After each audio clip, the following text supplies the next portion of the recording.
Hi everyone, welcome to my YouTube channel and C++ tutorial series. In today's video, we are going to learn about output in C++, which we missed in the previous video, so let's cover it now. Output in C plus plus यानी किस तरह से हम output screen पर print करवा सकते हैं। Means output print कराने के लिए हम सी आउट ऑब्जेक्ट है जिसका यूज करते हैं। तो फर्स्ट क्वेश्चन ये है कि सी आउट होता क्या है। C out IO stream header file में पहले से लिखा हुआ एक ऑब्जेक्ट है जिसका यूज करते हैं आउटपुट प्रिंट कराने के लिए। तो हम सी आउट लिखेंगे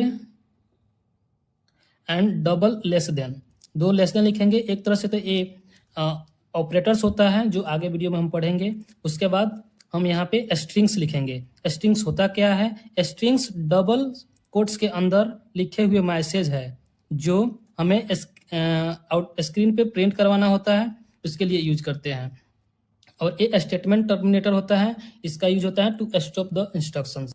जैसे इंग्लिश लैंग्वेज में सारे सेंटेंस के लास्ट में फुल स्टॉप लिखा जाता है, वैसे ही कोडिंग में स्टेटमेंट टर्मिनेट होता है जो स्टॉप्स करता है हमारे इंस्ट्रक्शंस को। ठीक है, तो अब बेसिक कोड लिखते हैं जो हेलो प्रिंट करवा रहा हो। तो अब लिखेंगे हेडर फाइल्स को, उसको इंक्लूड करते हैं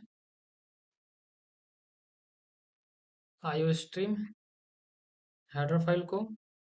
उसके बाद से यूज करेंगे नेम स्पेस स्टडी है। उसके बाद से हमारा फंक्शन होगा यहाँ पे इंट मेन और रिटर्न कर देंगे 0। यहाँ पे सी आउट आएगा डबल लेस देन ये हमारा मैसेज होगा जो हमें स्क्रीन पे प्रिंट करवाना है। मान लो हमें प्रिंट कराना है हेलो वर्ड। स्टेटमेंट टर्मिनेटर और यहाँ से हम इसको रन कर देंगे।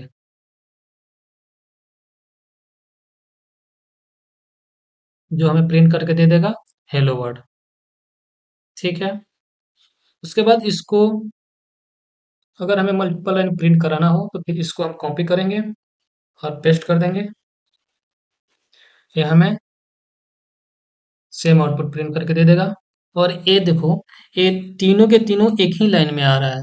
फिर इसको हमें नेक्स्ट लाइन में ब्रेक करने के लिए यहाँ पे यूज करेंगे बैक स्लैश एन। ये हमें क्या करेगा, नेक्स्ट लाइन में प्रिंट कर देगा।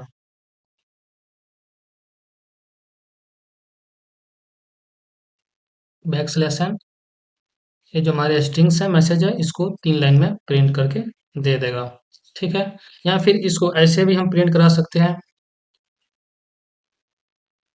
नमस्ते प्रिंट कराते हैं, ये भी प्रिंट करके देगा backslash n for next line. ये हो गया। ठीक है,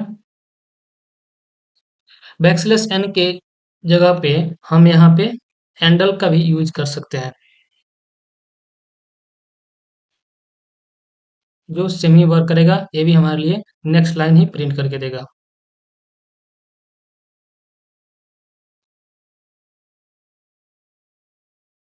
सेम वर्क करता है, बट बैकस्लैश एन को ही प्रीफर करेंगे क्योंकि इससे वो फास्ट एग्जीक्यूशन होता है। सो अब इस कोड के बाद हम बात करने वाले हैं ये जो कोड एग्जैक्टली रन कैसे करता है। मीन्स एक कोड लिखने से लेकर स्क्रीन पर आउटपुट प्रिंट करवाने तक का जो प्रोसेस या एग्जीक्यूशन है वो इंटरनली कंप्यूटर के अंदर काम कैसे करता है। जो भी हम कोड लिखते हैं वो डॉट सीपीपी फाइल के अंदर ही लिखते हैं, जिसे हम सोर्स कोड भी बोलते हैं। तो सोर्स कोड लिखने के बाद क्या होता है, कंपाइलर उसे कंपाइल करता है। तो कंपाइलर क्या होता है, कंपाइलर बेसिकली यह सॉफ्टवेयर होता है जो सोर्स कोड को कंपाइल करता है और उसे डॉट ई फाइल में कन्वर्ट कर देता है। डॉट ई फाइल क्या होता है, एक एग्जीक्यूटेबल फाइल है जो सिर्फ कंप्यूटर को समझ में आता है। कंप्यूटर्स को डायरेक्टली सोर्स कोड या फिर इनफैक्ट उसे C++ लैंग्वेज भी समझ नहीं आता है। उसे सिर्फ और सिर्फ इलेक्ट्रिकल सिग्नल समझ में आता है जो 0 और 1 होता है। 0 और 1 में होता है, सिर्फ वही उसे समझ में आता है। विंडोज में executable file co dot E के नाम से एक फाइल बनाता है, जबकि मैक में डॉट आउट के नाम से एक फाइल बनाएगा।